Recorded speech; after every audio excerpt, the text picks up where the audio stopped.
Hello everyone and welcome back to another book review. Today I am going to be reviewing The Familiar by Leigh Bardugo. This is what the cover looks like. It has these cool black edges, and I have never read anything by Leigh Bardugo before, but I do know that she's quite a popular author, so I wanted to check out this book because I liked the premise. So I'm going to be talking about the plot of this book as well as my thoughts on this book, because there were some things that I really liked in this book and some things that I wish the author had done a little bit differently.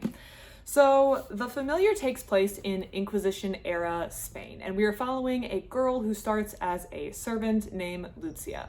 Lucia's working for a minor noble family. They have a name, but they really haven't had any real power or success in some time. We have Valentina, who is the wife. She is unhappy in her marriage and she's quite discontent, and really the only joy she gets from life is complaining and disturbing the servants. And we have her husband, Don Marius, who kind of wants to advance his station in life, but there's just this loveless marriage, this sad household, this noble name that doesn't have a lot going for it, and we have Lucia. Lucia is actually a conversa, or her family comes from that converso lineage. So in Spain, medieval Spain, there was a period in time in which the Jews in the area were required to convert to Catholicism, or I believe it was like be killed or be banished. So it wasn't really a true conversion for a lot of them, but they converted due to fear. And these were called the conversos. And these conversos were sometimes very devout in their faith, but a lot of times, at least in this book, there were many who continued to practice their Jewish traditions because they hadn't really converted. They had done so to avoid death. So Lucia is one of these women who appears to attend church and appears to be a good Catholic, but she's doing this on the pain of death. She is actually following Jewish traditions in private, at least a little bit.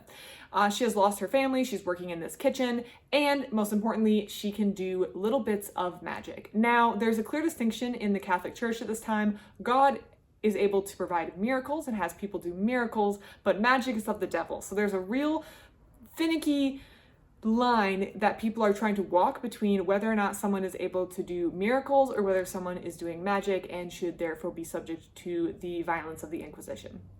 So we have this divide, and Lucia is just trying to keep her secret to herself, but her mistress, Valentina, discovers her secret one day when she notices bread that was previously burnt is no longer burnt. Valentina, eager to improve her station and to have people like her, starts inviting guests over to their house and forcing Lucia to perform for these guests. She has this trick where she drops a glass and she could reform it. And unfortunately, her secret does not stay secret for long. She comes to the attention of a man who is looking to use her powers. So Lucia's aunt, named Walit, is a mistress to a very powerful man, or a more powerful man than Don Marius, whose name is Don Victor. Don Victor is in communication with a man named Perez, who is below the King of Spain, Philip. And Philippe, I'm not sure how you say that name in Spanish. There may be some pronunciation errors, clearly, in this video. And Perez is trying to gain favor with the king. So Perez thinks if he can provide the king with people who can do miracles on behalf of Spain, following, of course, this follows the defeat of the Spanish Armada at the hands of the English, who they view as their enemy because England is Protestant at this time, I believe. Perez thinks he can get back in the good graces of the king. Don Victor would like to be the one to provide the winning person who's able to perform miracles on behalf of God to Perez, for Perez to show to the king. So Don Victor, who is familiar, or who has Lucia brought to his attention, decides to take on Lucia to train her to go through this tournament to prove herself to Perez, to be presented to the king to be used for the king's own purposes. Lucia then enters into training with a man under Don Victor's employ by the name of Sant Angal. I just called him S, who is teaching her how to wield her power, and Lucia is conflicted on whether or not she wants to allow this power to be used by the Spanish government and possibly harm people who are Jewish, or what other option does she have? She wonders, because this is, even if the power is used for a negative reason, she can finally be free of her servant lifestyle, sleeping on the floor, and have the comforts that she never knew in life. That's kind of a brief outline of the plot. It's really just Lucia learning about her magical abilities and entering into this tournament to try to convince people that she is the most powerful and has true gifts from God and not of the devil, and that she can be of service to Don Victor, and Don Victor can be of service to Perez, and Perez can be of service to the king. So there are a lot of layers to this. Now I'm going to talk about some thoughts I had while reading this book. I think Lucia was a very well-written character. It's very clear to see that even though she disagrees with some of her own actions at this time, she is so desperate to escape the poverty that she grew up in and the poverty that she's currently living in that she's willing to make ethical choices that she wouldn't necessarily agree with in order to do that. She understands that by allowing her power to be used in this tournament, she chances being selected, and by being selected, she may be forced to use her power for things that she doesn't agree with. However, the power that she has is her ticket to food and life and a comfortable living situation and all these things that she has never had before, things like power. I also liked Valentina as kind of an interesting character in comparison with Lucia. Valentina is, at the very beginning, Lucia's employer, but they quickly reverse relationships as Lucia is shown to have a lot of power with her miracles and her magic. So I liked that dynamic in the relationship and the shifting relationship between employer and employee, although it is an odd arrangement, but I feel like I liked that. And I think Valentina, I like that the author didn't just write Valentina to be evil for no purpose. There's a reason that Valentina is very cold and doesn't like life and finds a lot of cruelty in life, because she hasn't had a nice life. She may have a lot more comforts than Lucia, but she has not really had a good life.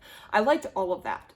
I also quickly realized that there was going to be a love situation going on between Lucia and Sant Angal as the person who's going to be training her, who is in the employ of Don Victor. And I am very particular when it comes to romance in books. I do not want it to be the main or only focus, which this book hit that. It was not the main or only focus. And I have to be cheering for the characters. And I felt like I was cheering for the characters. So I was like, oh, this could be a really good B plot that's going on at the same time that I really, really enjoy.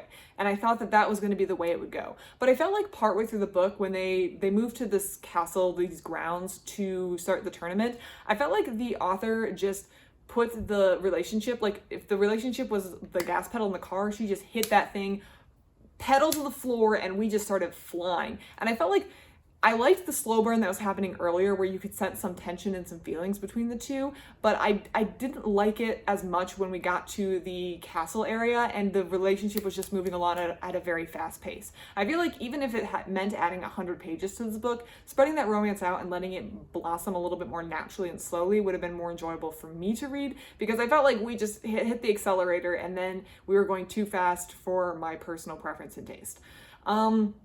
So the love angle did kind of fall off and I felt like it could have been written a little better. The first half though was really good and I felt like I really enjoyed that part of the book. I did think there's a lot of layers to the book, but that's probably realistic and representative of the time. I'm trying to remember where Don Marius is and Don Victor and Perez and the king, and remembering where they all were and how they're all trying to play with each other and all these politics that are going around is definitely a little confusing, but I think again that's representative of the time. I just felt like I had to really focus on who was being referenced by who. The book overall though was very good. I liked it. I can see why Leigh Bardugo is a popular author. She definitely has a skill in writing, and I did enjoy this book. I would probably give it a 4-star. It was an enjoyable read. It wasn't like a 5-star read by any means, but I can see why it was popular. I also don't know if it was her or her marketing team that decided to make the edges black, but I think from my view, that was definitely a choice made to have this book stand out on social media platforms, which makes sense. That's how a lot of book marketing is done these days. So I think that was a good choice in terms of the author or her marketing team to make that decision to make the book pop a little bit more. So if you want a cool book to put on your shelves, this could be it. I am a library reader, so the only place this is going to look cool is on the library shelves, but actually not, because there's like 35 people in line after me. I'm actually going to the library today to return this so that the next person in line can get it as soon as possible. But I did enjoy it, and I would be willing to check out more books by Leigh Bardugo, having read this book and found it quite enjoyable. I'm impressed with her writing skill, and it was a 4-star read, and I had fun reading it. If you would like to read this book, if you have any thoughts or opinions about this book, if you did read it, please leave it in the comment section down below. I love to receive it. Otherwise, thank you so much for watching, and I hope you have a great rest of your day.